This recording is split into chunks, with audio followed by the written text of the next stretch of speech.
जी, मेरा यहाँ आने का एक यही उद्देश्य है कि मैं आप सबको ये बता सकूँ कि इस 2 जुलाई की घटना के बाद 2 FIR होने के बावजूद भी किसी का भी अब तक अरेस्ट नहीं हुआ है, जो कि इस तरीके से मेरे साथ हुआ, जो कि आप लोग सब वीडियोज़ में देख चुके हैं। ज़बरदस्ती आकर के ताला तोड़ करके मुझे सीट से हटा करके मार पिटाई करके बाहर निकाल दिया गया, और जो कि हमारा उच्च न्यायालय में हमारा स्टे का ऑर्डर लगा हुआ है, जिसकी सुनवाई 29 जुलाई 2024 को होनी थी। उसके बावजूद भी कानून अपने हाथ में लेकर के मुझे जबरन एक महिला के साथ इतनी प्रताड़ित मुझे किया गया।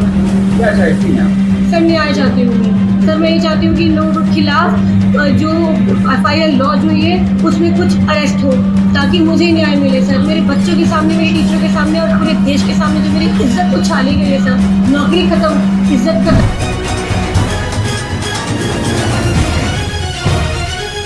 तो अभी आपने सुना ये महिला क्या कह रही है। जी हाँ, इस महिला के सवालों में ही तमाम जवाब छिपे हैं। जवाब उन हुक्मरानों के लिए, जवाब उन नेताओं के लिए और जवाब सरकारों के लिए जो महिला सुरक्षा की बात करते हैं, आधी आबादी बात नारी की बात करते हैं। और इस देश में बहन बेटियां कितनी सुरक्षित हैं, इस महिला की दर्दनाक दास्तां सुनकर अब तक आप समझ ही गए होंगे। जी हाँ, आपके स्क्रीन पर हैरान और परेशान सी ये महिला जो न्याय की गुहार लगा रही है, ये पारू सोलोमन है। आज उनकी जिंदगी ने नया मोड़ ले लिया है। ये वीडियो तकरीबन 6 महीने पुराना है। आखिर वो किस न्याय की गुहार कर रही हैं, क्यों कर रही हैं और इस महिला का असली किरदार क्या हुआ करता था, तो अब जरा ये भी जान और समझ लीजिए। दरअसल न्याय की आस में दर दर भटक रही इस महिला का नाम है पारू सोलोमन। जी हाँ, ये वही पारू सोलोमन है जो आज से ठीक 7 महीने पहले तक प्रयागराज के बिशप जॉनसन गर्ल्स स्कूल में प्रिंसिपल के पद पर तैनात हुआ करती थी। बेहद होनहार होने के नाते पूरे स्कूल में उनकी चर्चा हुआ करती थी। शिक्षा के मंदिर में बच्चों की पढ़ाई के लिए पारू सोलोमन बेहतर इंतजामात के लिए जानी जाती थी। लेकिन अचानक उनके जीवन में एक प्रलय आ गई, और इस प्रलय का नाम था बिशप मॉरिस एडगर दान। ये वही बिशप मॉरिस एडगर दान है जो चर्च नॉर्थ ऑफ इंडिया के बिशप हैं। ये वही बिशप मॉरिस एडगर दान है जो आज से 7 महीने पहले प्रयागराज में बने बिशप जॉनसन गर्ल्स स्कूल की प्रिंसिपल पारू सोलोमन का हटाने के लिए कुछ वकील और बेटे एलन दान के साथ बिशप जॉनसन गर्ल्स स्कूल पहुंचे थे। बिशप मॉरिस एडगर दान की टीम यहीं पर नहीं रुकी। उन्होंने बकायदा ताला तोड़कर जबरन पारू सोलोमन को कुर्सी से हटाया था। जमकर अभद्रता की गई थी। पुरानी वीडियोस में भी आप देख सकते हैं कि किस तरह 2 जुलाई के दिन बिशप मॉरिस एडगर दान और उनकी team Prayagraj bishop Johnson girls school पहुंचती है। टीम के अचानक पहुंचने पर कॉलेज में अफरा तफरी मच जाती है। बिशप मॉरिस एडगर दान और उनकी अराजक टीम प्रिंसिपल पारू सोलोमन के कमरे की तरफ आगे बढ़ती हैं। प्रिंसिपल पारू सोलोमन घबराकर अपना कमरा बंद कर लेती हैं। CCTV में सब कुछ देख रही पारू सोलोमन अंदर ही अंदर घबरा जाती हैं। लेकिन बिशप मॉरिस एडगर दान, उनका बेटा एलन दान और तमाम वकील और अन्य स्कूलों के प्रिंसिपल की फौज किसी फिल्मों के अंदाज में कमरे का ताला तोड़कर जबरन एक महिला प्रिंसिपल के साथ बदसलूकी करते हैं। दरअसल ये वही महाधर्मगुरु बिशप एडगर दान है जो लखनऊ डायसिस के बिशप हैं और जो सारे नियम कानून की जानकारी रखते हैं। लेकिन 7 महीने पहले जिस तरह से उन्होंने पारू सोलोमन को प्रिंसिपल सीट से हटाया, एक महिला के साथ बदसलूकी की, जबरदस्ती की, उसे देखकर ये लगता है कि उनके अंदर धर्मगुरु जैसी कोई बात नहीं मौजूद थी। ये वही बिशप मॉरिस एडगर दान है जिन्हें मात्र 3 महीने के लिए ही बिशप नियुक्त किया गया था। लेकिन नीतिगत फैसलों पर रोक लगे होने के बावजूद भी इन्होंने जमकर तांडव मचाया था। ये वही बिशप मॉरिस एडगर दान है जिनका नाम पैसे लेकर प्रिंसिपल बनाना, चर्च की संपत्तियों की खरीद फरोख्त उनका पेशा बन गया था। 10 साल पहले उन्होंने जेल की सजा 2.5 साल तक काटी, वो भी खरीद फरोख्त की वजह से ही खाई थी। जब वो लौटे तब तक पीटर बलदेव बिशप बन चुके थे। भले ही ये कहानी 7 महीने पुरानी है, लेकिन आज भी पारू सोलोमन न्याय के लिए दर दर भटक रही हैं। सिर्फ जान बची है, उसके पीछे कि जान की खतरा है। जी सर, मैंने जान का खतरा लिखवाया है क्योंकि मैंने अपनी गाड़ी को पीछा करते कुछ लोगों को देखा है। मेरे घर वालों को अजीब तरीके के फोन कॉल्स आ रहे हैं कि यहाँ मिलिए वहाँ मिलिए। जब पूछा जा रहा है कि नाम बताइए तो कोई नाम नहीं बता रहा है। सर, इस तरीके से तो वो हमारे को उठवा सकते हैं। मेरे घर के आसपास ही इनका ऑफिस है जहाँ ये लोग खुद रोज बैठते हैं। इनके लोग आते जाते हैं और ये हम लोगों को देखते हैं। हम लोगों से बोलते हैं कि नहीं, तुम लोग हमारे हिसाब से चलोगे तो तुम लोगों को जान से मार देंगे। सर, मुझे बहुत खतरा है अपनी जान।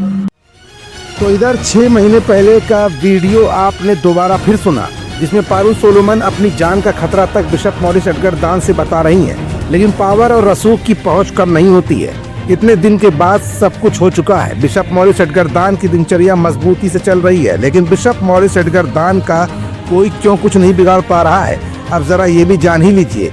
दरअसल इस पूरे मामले पर लीपापोती करने के लिए और पारुल सोलोमन के मैटर को दबाने के लिए बिशप मॉरिस एडगरदान ने ऊंची पहुंच और अपने मजबूत रसूख के दम पर सब कुछ अपने हिसाब से सेट कर रखा है। उनकी सेटिंग और मजबूत पकड़ किस कदर तक शासन प्रशासन में है, अब जरा इस ऑडियो क्लिप में सुनिए, जिसमें बिशप मॉरिस एडगरदान झांसी की सेंट मार्च स्कूल की प्रबंधक किरण मसीह से अपनी मजबूत सेटिंग का बखान कर रहे हैं। कौन चले गए? ब्रिजेश पाठक ने कह दिया उसको कि भाई दान साहब की मदद करिए आप। अच्छे आदमी है वो। और मुख्य सचिव गृह के पीए ने कर दिया। अच्छा। हाँ, और ये कोई और था साइबर क्राइम वाला। हाँ। उससे भी गए, 3 फोन चले गए, एक और जाने वाला है। अच्छा। तो स्थिति काफी मतलब ठीक हो गई है। और गुलकारी जा रहा है। कह रहा मैं रात में जाके एसीपी से मिलूंगा। और सारी चीजें अब तो मतलब इतना चले गए, इतना फोन हो गया है। हाँ। कोई मतलब नहीं है। अब वो जो है उसने कहा कमिश्नर ने कि देखिए ऐसा है कि जो जांच हो रही, विवेचना हो रही है, वीडियो के आधार पर एफआईआर है, वीडियो के आधार पर ही विवेचना हो रही है। तो जहाँ किसी का कोई नाम नहीं है, मतलब कोई वो नहीं, तो उनके ऊपर कोई मतलब नहीं है। अब जैसा दान साहब का तो कोई वहाँ नहीं लेना देना। वीडियो उन्होंने कुछ नहीं किया, ना छेड़छाड़ी करी, ना कोई दस्तावेज फाड़ा, ना कपड़े फाड़े, कोई मतलब नहीं, तो धारा उन पर लागू नहीं होगी। तो ये विवेचना हो रही है, उसी के हिसाब से होगा, इनजस्टिस नहीं होगा। वो लगभग सब ठीक है। ये किसने कहा? कमिश्नर ने। कमिश्नर से बात हुई तो? हाँ। हाँ। तो अब वो ज्यादा उसमें कुछ है नहीं, अब धीमे धीमे खत्म हो जाएगा। तो अभी आपने सुना कि डायसिस लखनऊ के बिशप मॉरिस एडगरदान किस तरह से झांसी की सेंट मार्क स्कूल की प्रबंधक किरण मसीह को अपनी मजबूत पकड़ और रसूख का जलवा दिखा रहे हैं। बता रहे हैं कि प्रदेश के डिप्टी सीएम से लेकर प्रमुख सचिव गृह और तमाम बड़े बड़े फोन उनको बचाने के लिए प्रयागराज के प्रशासनिक अधिकारियों के पास पहुंच चुके हैं। जाहिर सी बात है, जहां एक तरफ पारुल सोलोमन न्याय की गुहार लगा रही हैं, ऐसे में इतनी बड़ी पकड़ और ईसाई धर्म के मजबूत महाधर्म गुरु के सामने टिकना मुश्किल ही नहीं, नामुमकिन है। मोजेस न्यूज बिशप मॉरिस एडगरदान की बातों से तारुफ तो नहीं रखता, लेकिन अगर ऑडियो क्लिप में बोली गई उनकी बातों में सच्चाई है तो उत्तर प्रदेश सरकार के डिप्टी सीएम का नाम लेना उससे भी बड़ा जुर्म। और अगर ये बात सच है तो एक महिला के साथ न्याय होना मुश्किल ही नहीं, नामुमकिन सा है। एक तरफ तो मोदी और योगी सरकार बेटियों को बचाने की बात कर रही है, तो दूसरी तरफ पारुल सोलोमन के मामले में न्याय तो दूर, अगर इस तरह मजबूत सिंडिकेट के लोग वाकई में अगर बिशप मॉरिस एडगरदान का सपोर्ट कर रहे होंगे तो सोचिए कि पारुल सोलोमन आखिर न्याय के लिए कहां, कब और किसके पास जाए। फिलहाल मोजेस न्यूज के हाथ में जो सबूत लगे हैं वो अपने आप में इस बात के गवाह है कि जिन बिशप मॉरिस एडगरदान को लोग धर्मगुरु के रूप में जानते हैं, उनका आखिरकार असली चेहरा है क्या। He is already appointed. Today is the first day. You are sitting inside and you are looking outside. And people are saying that we don't have a key. What is this going on? You are doing. If you like this video, hit the like button and press the bell icon to never miss an update from M News.